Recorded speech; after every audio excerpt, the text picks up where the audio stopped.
పోరాటం కనం ప్రజాపక్షం జనసైనిక్ న్యూస్ కి స్వాగతం. ముందుగా హెడ్లైన్.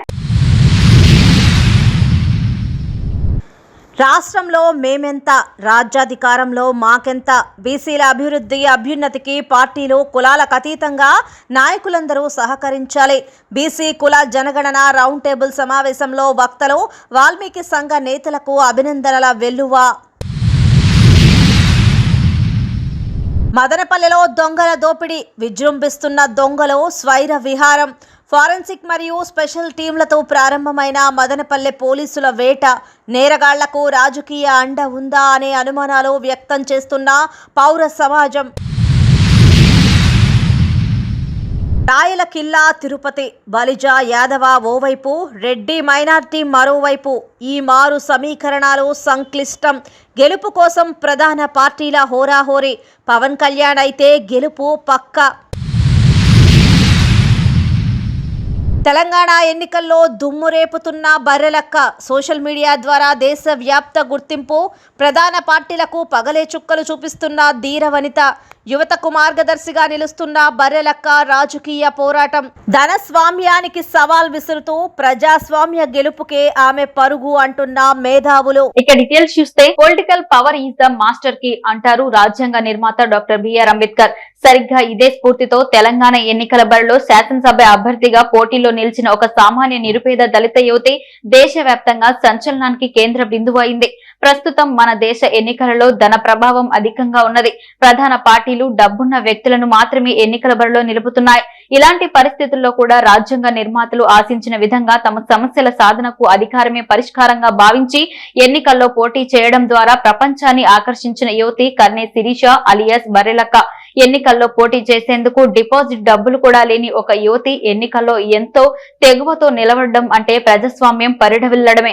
మొక్కవోని ఆత్మవిశ్వాసంతో ప్రపంచ వ్యాప్తంగా వచ్చిన సాంకేతిక విప్లవం ద్వారా బర్రెలక్కగా తనను తాను ప్రపంచానికి పరిచయం చేసుకుని తెలంగాణలో నిరుద్యోగ సమస్యపై తనదైన శైలిలో ఆమె తెలిపిన నిరసన ప్రజల హృదయాల్లో ఒక స్థానాన్ని సంపాదించే విధంగా చేసింది. ఈ ప్రభుత్వంలో ఉద్యోగం సంపాదించడం ఎంత కష్టమో తెలియజేసే క్రమంలో బర్రెలను కాచుకోవడమే మేలని, చదువుకుంటే పట్టాలొస్తాయి గానీ ఉద్యోగాలు రావంటూ ఆమె సోషల్ మీడియా వేదికగా చేసిన వ్యాఖ్యలు లక్షలాది మంది నిరుద్యోగుల వేదనను, ఉద్యోగాలు తెచ్చుకొని తమ కుటుంబాలను పోషించుకునేందుకు పడుతున్న ఆవేదనను కళ్లకు కట్టినట్లు చెప్పేందుకు ఆమె చేసిన ప్రయత్నం ప్రభుత్వానికి సూటిగా తగిలింది. అందుకే ప్రభుత్వం ఆమెపై సుమోటోగా కేసులు పెట్టింది.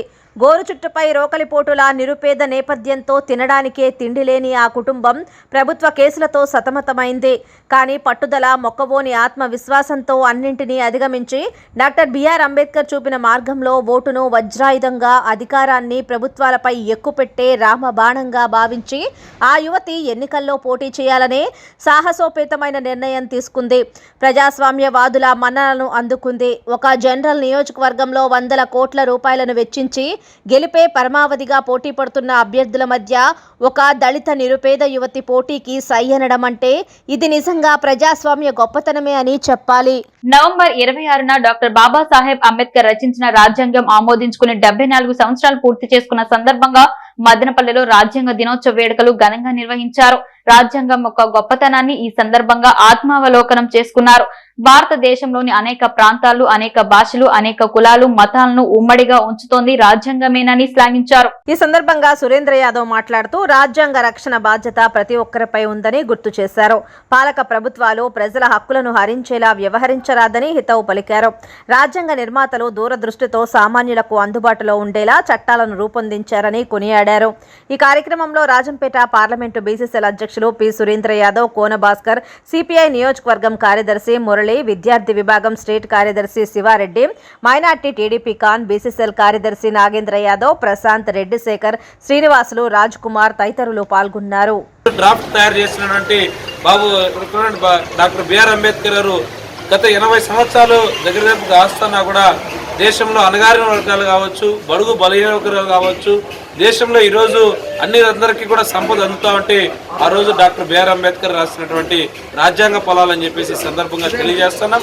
ఈరోజు భారతదేశంలో అధికారంలో ఉన్నటువంటి బీజేపీ ప్రభుత్వం ముఖ్యంగా రాజ్యాంగాన్ని మార్చడానికి, రాజ్యాంగంలో మార్పులు తేయడానికి ప్రయత్నిస్తోంది. అదేవిధంగా వాళ్ళకు అనుకూలమైన మనువాదాన్ని రాజ్యాంగం ప్లేస్లో వాళ్ళు రీప్లేస్మెంట్ చేయాలని చెప్తా ఉన్నది. అందులో కొత్త కొత్త చట్టాలన్నీ కూడా ఈరోజు మనువాదులకు అనుకూలంగా దళితుల మీద, ఆదివాసుల మీద, గిరిజనుల మీద, ముస్లింల మీద, అణగారిన వర్గాల మీద దాడులు ఎక్కువైపోతున్నాయి. వాటిని అరికట్టడానికి చట్టాలు తీసుకురాకపోగా ఈరోజు రాజ్యాంగాన్ని మార్చడానికి ప్రభుత్వాలు ప్రయత్నం చేస్తున్నాయి. ఈరోజు అన్నమయ్య జిల్లా రాజకీయ పార్టీల గుండెల్లో రైళ్లు పరిగెత్తిస్తున్న బలిజల కార్తీక వనభోజన కార్యక్రమం అంగరంగ వైభవంగా బలిజల కార్తీక వనభోజ కార్యక్రమంకు సర్వం సిద్ధం. పార్టీలకు అతీతంగా బలిజల ఐక్యతే లక్ష్యంగా భారీగా ఏర్పాట్లు. ప్రత్యేక ఆకర్షణగా నిలుస్తున్న వంగవీటి రాధ. అన్నమయ్య జిల్లా రాజకీయ పార్టీల్లో ఉత్కంఠ. బలిజల కార్తీక వనభోజన కార్యక్రమ నిర్వహణకు ఏర్పాట్లు శరవేగంగా సాగుతున్నాయి. ఈ నెల 27న సోమవారం అన్నమయ్య జిల్లా రైల్వే కోడూరు నియోజకవర్గం చిట్వేలి మండలంలోని రాపూర్ రోడ్డు రాజుకుంట క్రాస్ వద్ద గల ఆంజనేయ స్వామి ఆలయ ప్రాంగణంలో ఈ కార్యక్రమాన్ని నిర్వహించనున్నారు. గత 5 రోజులుగా అక్కడ ఏర్పాట్లు సాగుతున్నాయి. రాజగుంట సర్పంచ్ గుత్తి నరసింహులు, ఎంపీటీసీ నానబాల నాగార్జున, గాజుగుంట గ్రామ పంచాయతీ చిట్వేలి టౌన్కు చెందిన యువత ఏర్పాట్లలో చురుగ్గా పనిచేస్తున్నారు. ఈ ఏర్పాట్లు దాదాపుగా 90% పూర్తయ్యాయి. కార్యక్రమానికి హాజరయ్యే వారందరికీ ఇబ్బందులు లేకుండా సౌకర్యాలు కల్పించడానికి మండల కేంద్రమైన చిట్వేలి పరిసర గ్రామాలు, రాజగుంట గ్రామ పంచాయతీ నుండి పలువురు స్వచ్ఛందంగా అక్కడ పనిచేస్తున్నారు. ఈ సందర్భంగా శనివారం ఏర్పాట్లను పరిశీలించడానికి వైసీపీ రాష్ట్ర కార్యవర్గ సభ్యులు, రాష్ట్ర కనీస వేతనాల కమిటీ సభ్యులు మలిశెట్టి వెంకటరమణ, రాజుగుంటకు చెందిన సీనియర్ నాయకులు మాదినేని కనకరాజు, జనసేన రాష్ట్ర కార్యదర్శి తాతంశెట్టి నాగేంద్ర తదితరులు సందర్శించి ఏర్పాట్లను సమీక్షించారు. ఈ సందర్భంగా బలిజ వనభోజన కార్యక్రమంలో జరిగిన సమావేశంలో నాయకులు సోమవారం నాటి కార్యక్రమంలో జరగాల్సిన అంశాలను సమీక్షించారు. భోజన ఏర్పాట్లు, వేదిక, అతిథుల ఆహ్వానం, హాజరైన వారందరికీ వసతి ఏర్పాట్లు, వాహనాల పార్కింగ్, అతిథులను గౌరవించడానికి జ్ఞాపికలు, శాలువలు తదితర అంశాలపై క్షుణ్ణంగా సమీక్షించి బాధ్యతలు పంచుకున్నారు. రాష్ట్రంలో బలిజన్లో గుర్తింపు కలిగిన దివంగత వంగవీటి మోహనరంగ తనయుడు వంగవీటి రాధ, ఎమ్మెల్సీ సి రామచంద్రయ్య, మాజీ ఎమ్మెల్సీ బత్యాల చెంగల్ రాయలు తదితర ప్రముఖులు హాజరయ్యే ఈ కార్యక్రమంలో ఎటువంటి లోటుపాట్లు లేకుండా చూడటానికి పలువురు సమావేశంలో పలు బాధ్యతలను తీసుకున్నారు. ఈ కార్యక్రమంలో నాయకులు జోగినేని మణిమాదాసు, నరసింహ, వరదయ్య గారి ప్రసాద్, ముత్యాల కిషోర్, పోతురాజు, నవీన్, నాన బాలనారాయణ, పసల సుబ్బనరసయ్య, నాన బాల చిన్న, పసుపులేటి తేజ తదితరులు పాల్గొన్నారు. మదనపల్లిలో దొంగల దోపిడీ విజృంభిస్తున్న దొంగల స్వైర విహారం. ఫోరెన్సిక్ మరియు స్పెషల్ టీంలతో ప్రారంభమైన మదనపల్లి పోలీసుల వేట. దైనందిక పోలీస్ పాలనలో రాజకీయ జోక్యం పెరగడమే మదనపల్లిలో శాంతి భద్రతలకు సవాల్గా మారిందని పౌర సమాజం ఆందోళన. నేరగాళ్లకు రాజకీయ అండ ఉందా అనే అనుమానాలు వ్యక్తమవుతున్న వైనం. ఉమ్మడి చిత్తూరు జిల్లా మదనపల్లిలో దొంగలు స్వైర విహారం చేశారు. శుక్రవారం అర్ధరాత్రి షట్టర్లు ఎత్తి దుకాణాల్లో వరుసగా లూటీకి పాల్పడ్డారు. లక్షల రూపాయల నగదు, విలువైన పరికరాలను దొంగలు దోచుకెళ్లారు. ఒకే రోజు వివిధ దుకాణాల్లో దొంగలు చోరీలకు పాల్పడడంతో పట్టణ ప్రజలు బెంబేలెత్తుతున్నారు. దొంగల స్వైర విహారంతో పోలీసులు సైతం ఉలిక్కిపడ్డారు. మదనపల్లి పట్టణంలో దొంగలు పడి ప్రజాధనాన్ని దోచేస్తుండటంతో ప్రజలు, వ్యాపారులు బెంబేలెత్తిపోతున్నారు. రాత్రి వేళల్లో తగినంత పోలీసు గస్తీలు లేకపోవడంతో పాటు వర్షం కారణంగానే దొంగలు ఈ చోరీలకు పాల్పడ్డారనే ప్రచారం జరుగుతోంది. దైనందిక పోలీసు పాలనలో రాజకీయ జోక్యం మితిమీరడంతో మదనపల్లిలో శాంతి భద్రతలతో పాటు నేర పరిశోధన ముండమోసిందని సిటిజన్స్ మండిపడుతున్నారు. పట్టణంలోని సున్నితమైన పోలీస్ స్టేషన్లలో సిఐ, ఎస్ఐలు లేకపోవడం, స్టేషన్లలో సిబ్బంది కొరత పట్టణ పోలీసింగ్ను వేధిస్తోంది. దీంతో చాలీచాలని సిబ్బందితో ఉన్న పోలీసులు విధులు నిర్వర్తించలేక సవాళ్లు, సమస్యలు ఎదుర్కొంటున్నారు. మదనపల్లి పట్టణం నిమ్మనపల్లి రోడ్డు సర్కిల్లో 3 దుకాణాలు, తారకరామ సర్కిల్ ఎదురుగా ఉన్న 2 దుకాణాలు, ఎన్టీఆర్ సర్కిల్లోని photo studio, Kadiri road, Prashant Nagar board వద్ద ఉన్న హార్డ్వేర్ అండ్ పెయింట్ షాపులో శుక్రవారం రాత్రి దొంగల గుంపు 2 బృందాలుగా ఏర్పడి షట్టర్లు తొలగించి ఏకకాలంలో లూటీలకు పాల్పడ్డారు. సుమారు 7 లక్షల రూపాయలతో షాపుల్లో దొరికిన నగదు, విలువైన పరికరాలతో పరారయ్యారు. మదనపల్లిలో వరుస చోరీల ఘటన తెలుసుకున్న దుకాణాల యాజమానులు సంబంధిత పోలీసులకు ఫిర్యాదు చేయడంతో పోలీసులు రంగంలోకి దిగారు. కేసులు నమోదు చేసి దర్యాప్తు ముమ్మరం చేశారు. దొంగలు చోరీలకు పాల్పడ్డ దుకాణాలలో పోలీసు క్లూస్ టీం వేలిముద్రలు, ఇతర ఆధారాలు సేకరించి దొంగల కోసం గాలింపు చర్యలు వేగవంతం చేస్తోంది. భారతదేశాన్ని నడిపిస్తున్నది అంబేద్కర్ భారత రాజ్యాంగమే. వర్గీకరణకు మద్దతు తెలిపిన ప్రధాని మోడీని తిరుపతిలో అడ్డుకుంటామని మాల మహానాడు రాష్ట్ర అధ్యక్షులు యామల సుదర్శనం హెచ్చరించారు. ప్రపంచ వ్యాప్తంగా అంబేద్కర్ రాజ్యాంగాన్ని అనుసరిస్తూ పాలన సాగుతుంటే మన భారతదేశంలో ప్రధాని నరేంద్ర మోడీ, ఆంధ్రప్రదేశ్ ముఖ్యమంత్రి జగన్మోహన్ రెడ్డిలు రాజ్యాంగ విధానాన్ని అనుసరించకుండా పాలన సాగిస్తున్నారని మాల మహానాడు రాష్ట్ర అధ్యక్షుడు డాక్టర్ యామల సుదర్శనం ఆరోపించారు. భారత రాజ్యాంగ దినోత్సవం సందర్భంగా ఆదివారం స్థానిక అంబేద్కర్ సర్కిల్లోని అంబేద్కర్ విగ్రహానికి పూలమాలలు వేసి నివాళులర్పించారు. అనంతరం మాల మహానాడు రాష్ట్ర అధ్యక్షుడు సుదర్శనం మాట్లాడుతూ, నేడు పాలకులు పాలన సాగిస్తున్నారంటే అది డాక్టర్ బిఆర్ అంబేద్కర్ రాసిన రాజ్యాంగాన్ని అనుసరించే అన్నది మరువరాదని హితవు పలికారు. కొన్ని రాష్ట్రాల్లో అంబేద్కర్ రాజ్యాంగాన్ని అనుసరించకుండా తమ స్వార్థ ప్రయోజనాల కోసం పార్టీలకు, కులాలకు అనుకూలంగా మార్చుకోవటం శోచనీయమన్నారు. భారత రాజ్యాంగానికి వ్యతిరేకంగా రాజకీయ నాయకులు పరిపాలించడం జరుగుతోందని విమర్శించారు. ఇటీవల హైదరాబాద్ లో ఎంఆర్పీఎస్ నాయకులు కృష్ణమాదిగా ఏర్పాటు చేసిన బహిరంగ సభలో ప్రధానమంత్రి నరేంద్ర మోడీ తమ స్వార్థ ప్రయోజనాల కోసం మాదిగలకు అండగా ఉంటూ ఎస్సీ వర్గీకరణ చేయడానికి కమిటీ వేస్తానని చెప్పడంపై మాల మహానాడు వ్యతిరేకిస్తుందన్నారు. సోమవారం తిరుపతికి వస్తున్న ప్రధాని మోడీని అడ్డుకోవడానికి మాల మహానాడు ఆధ్వర్యంలో నల్ల బ్యాడ్జీలతో నిరసన కార్యక్రమం తెలపడం జరుగుతుందన్నారు. ఈ కార్యక్రమంలో మాల మహానాడు నాయకులు యమల చంద్రయ్య, గుండా మనోహర్, మల్లెల మోహన్, లక్ష్మీపతి, రామచంద్ర, రమణ, రమేష్, ఎనుములవారిపల్లి మోహన తదితరులు పాల్గొన్నారు. అందించారు. చాలా గొప్ప పర్వదినం. మరి ఈ పర్వదినాన్ని పురస్కరించుకొని అనేక ప్రజాస్వామ్యవాదులు, దళిత బహుజనులందరూ కూడా ఈ రాజ్యాంగాన్ని కాపాడాల్సిన ఆవశ్యకత ఎంతో ఉంది. ఎందుకంటే ఇవాళ మనల్ని మనువాదులు పరిపాలిస్తున్నారు. పీడిత ప్రజలను మరింత పీడిస్తున్న పరిస్థితి ఉంది. ప్రజాస్వామ్యం మట్టి కలిసిపోయింది. రాజ్యాంగాన్ని తుంగలో దొక్కుతున్నారు. రాజ్యాంగ నియమ నిబంధనలను 14, 15 ఆర్టికల్స్ తుంగదొక్కి మొన్న 11వ తేదీ మోడీ చెప్తాడు, నేను కమిటీ వేస్తాను, వర్గీకరణ చేస్తానని మందకృష్ణ మాదిక్ హామీ ఇచ్చాడు. ఈ రోజు మళ్లీ తిరుమలకి వస్తున్నారు. మేము చెప్తున్నాం, మోడీ సిగ్గు, నువ్వు చేసే ప్రతి పని కూడా అవమానకరమైంది. రాజ్యాంగం ఏం చెప్తుంది? బాబాసాహెబ్ అంబేద్కర్ చెప్పాడు, పరిశ్రమలను, వ్యవస్థలన్నింటినీ కూడా ప్రభుత్వపరం చేయాలా, ప్రైవేటీకరణ వద్దు. ప్రభుత్వపరం చేయాలంటే నువ్వు వచ్చినప్పటి నుంచి ప్రైవేటీకరణ చేస్తున్నావు. అంబానీ, ఆదానీలకు ఇసుకతో సహా మొత్తం దోచిపెడుతున్నావు. నష్టమంటూ రైల్వేలు ఇచ్చారు. రైల్వేలకు ఏ రోజు నష్టం రాలేదు. అట్లాగే విమానాశ్రయాలు, అట్లాగే సీపోర్ట్లు అన్ని కూడా కట్టబెడుతున్నావు. దాంట్లో నీకు భాగం ఉంది. నీవు కుట్ర చేసి మొత్తం వ్యవస్థను నిర్వీర్యం చేస్తున్నావు. మొన్న మందకృష్ణ ఆయన చెప్పాడు, మా పెద్దన్న మాకు దేవుడు, ఆయన మాకెంతో చేస్తానని అడిగాం. వర్గీకరణ కాదయ్యా, నువ్వు అడగాల్సింది. రాష్ట్రంలో బీసీ కుల జనగణనను పారదర్శకంగా చేపట్టి రాజ్యాంగబద్ధంగా బీసీలకు రావాల్సిన హక్కులను కల్పించాలని బీసీ కుల జనగణన రౌండ్ టేబుల్ సమావేశంలో వక్తలు పునర్గతనిచ్చారు. ఆదివారం మదనపల్లె పట్టణం బెంగళూరు రోడ్ నక్కలదిన్నె షటిల్ కోర్టులో వాల్మీకి సంఘం, ఆంధ్రప్రదేశ్ వ్యవస్థాపకులు పులి శ్రీనివాసులు ఆధ్వర్యంలో బీసీ కుల జనగణన అంశంపై రాజ్యాంగబద్ధ హక్కుకై రౌండ్ టేబుల్ సమావేశం నిర్వహించారు. ఈ సమావేశానికి విచ్చేసిన పలు రాజకీయ పార్టీ నాయకులు, కుల సంఘాల ప్రతినిధులు మాట్లాడుతూ తరతరాలుగా అజ్ఞానం, అమాయకత్వం, మూఢనమ్మకాలు, మూఢ విశ్వాసాల, గ్రామీణ వైద్యం, విద్యాభ్యాసం లేక సమాజంలో ఇమడలేకపోవడం, సంస్కృతి సాంప్రదాయాలు, వేషధారణ, బ్రతుకు తెరువు కోసం కుల వృత్తులపైనే ఆధారపడడం బీసీలు శాపగ్రస్తులుగా మారారని ఆవేదన వ్యక్తం చేశారు. భరతమాత ముద్దు బిడ్డలమైన బీసీల సృజనాత్మకమైన తెలివితేటలను వెలుగులోకి తీసుకొచ్చి వారి అభివృద్ధికి బాటలు వేయాలని కోరారు. దేశ సమగ్రత, జాతీయ సమాజాభివృద్ధి, జనాభాలో 50% ఉన్న బీసీ కులాలతో ముడిపడిన అంశమని అన్నారు. దేశం శాస్త్రీయ వైద్యపరంగా ఎదుగుతున్నా అన్నింటా బీసీ వెనుకబాటుతనంతోనే మగ్గుతున్నారని ఆవేదన వ్యక్తం చేశారు. సమాజంలో సమానంగా విద్య, ఉద్యోగ, ఉపాధి, సామాజిక, రాజకీయ రంగాలలో ముందుకు నడిపించే నైతిక బాధ్యత ప్రజాస్వామ్యంలో ప్రభుత్వాలపై ఉందని వారు తెలిపారు.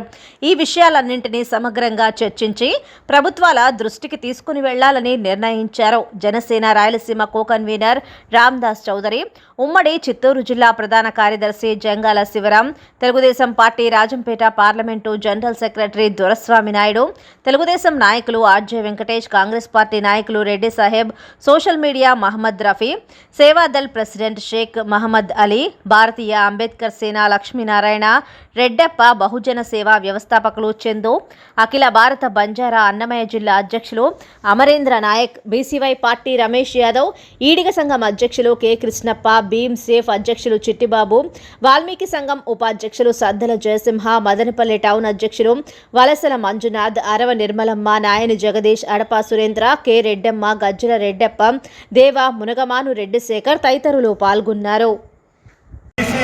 కుల జనగణనను పారదర్శకతగా నిర్వహించాలని ప్రభుత్వానికి ప్రతి ఒక్కరూ ఈ కార్యక్రమానికి స్వాగతించడం జరిగింది. ఈ స్వాగతించినటువంటి ఈ కార్యక్రమానికి బీసీల సోదరులందరూ కూడా హర్షిస్తున్నాము. ఇదే విధంగానే రాబోయే రోజుల్లో అతి తక్కువ కాలంలో జగన్మోహన్ రెడ్డి గారి ఈ గవర్నమెంట్లో చేపట్టినటువంటి ఈ కార్యక్రమము ఇప్పుడు రాబోయే ఎలక్షన్స్ లోపల బహిర్గతం చేయాలని, ఎక్కడ ఉన్నటువంటి బీసీలందరూ కూడా వాళ్ళ జనాభా శాతం తెలిస్తేనే రాబోయే ఎలక్షన్స్లో మా అందరికి కూడా రాజకీయ ఉద్యోగ అన్ని రంగాల్లో కూడా మమ్మల్ని అందరినీ ముందుకు తీసుకొని పోయే అవకాశం ఉంటుందని ప్రతి ఒక్క బీసీ తెలియజేయడం జరిగింది. ఈ విధంగా ఇప్పుడు చేస్తున్నటువంటి ఈ కుల జనగణనను ప్రతి ఒక్కరూ ఆహ్వానించడము, ఈ కార్యక్రమాలన్నింటినీ కూడా రాష్ట్ర ప్రభుత్వాలకు దృష్టికి తీసుకొని పోవాలని చెప్పి తీర్మానించడం జరిగింది.